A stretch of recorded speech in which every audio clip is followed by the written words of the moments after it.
공군 부사관 성추행 피해자 사망 사건을 수사하고 있는 군 검찰이 초동 부실 수사 의혹을 받고 있는 공군 군사경찰단에 대한 압수수색에 나섰습니다. 자, 국방부에 나가 있는 취재기 연결해서 수사 진행 상황을 들어보죠. 지성님 기자.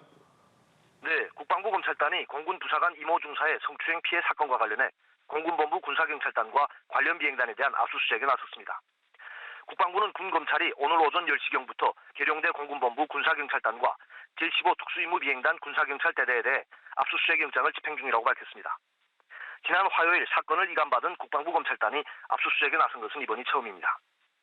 검찰단은 압수수색을 통해 이 중사가 지난 3월 초 소속 부대인 20전투 비행단에 성추행 피해를 신고한 뒤 군사경찰이 조사하는 과정에서 드러난 부실 수사 의혹, 공군본부 보고 누락 의혹을 입증하기 위해 증거 확보에 주력하는 것으로 전해졌습니다. 15비행단은 이 중사가 극단적 선택을 하기 직전 소속된 부대라는 점에서 사망 전후 관련 자료를 확보할 것으로 알려졌습니다. 유족들은 15비행단 측이 이 중사가 성추행 피해자였음에도 보호할 대신 일부 간부들이 오히려 관심병사 취급을 하는 등 압박을 가했다고 주장하고 있습니다. 지난 수요일 성추행 가해자인 20비행단 소속 장모 중사를 구속한 검찰단은 오늘 압수수색을 시작으로 관련자들에 대한 신병 확보와 추가 압수수색 등 수사에 속도를 낼 전망입니다. 유족 측이 어제 이번 사건 외에도 최소 2차례 성추행 피해를 봤다며 고소장을 제출한 것과 관련한 수사도 함께 이뤄질 것으로 보입니다. 공군의 보고 체계에 문제가 없었는지도 군검찰이 확인할 것으로 보입니다. 이성용 공군 참모총장이 이 중사의 성추행 피해 사건을 최초로 보고받은 건 지난 4월 14일로 성추행 사건이 일어난 지 한 달도 더 넘은 시점입니다.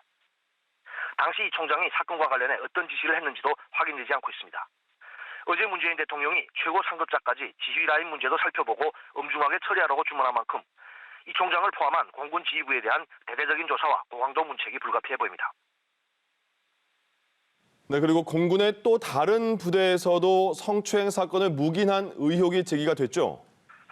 네, 공군에서 여군 장교가 성추행 피해를 신고했는데도 군 당국이 제대로 수사하지 않았다는 의혹이 또 제기됐습니다.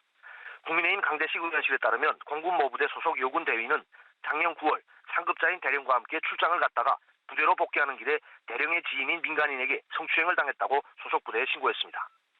피해자인 여군 대위는 술자리 동석 강요, 성추행 방조 등의 이유로 대령을 신고했지만 공군 군검찰은 대령의 혐의에 대해 무혐의 결론을 내렸습니다. 성추행 혐의로 고소된 민간인 역시 민간검찰에서 불기소 처분을 받았습니다. 당시 공군은 성추행 피해 신고 뒤에도 해당 대위를 대령과 분리 조치하지 않았고 피해자는 대령이 매긴 근무평점에서 최하위 점수를 받았던 것으로 알려졌습니다. 지금까지 국방부에서 전해드렸습니다.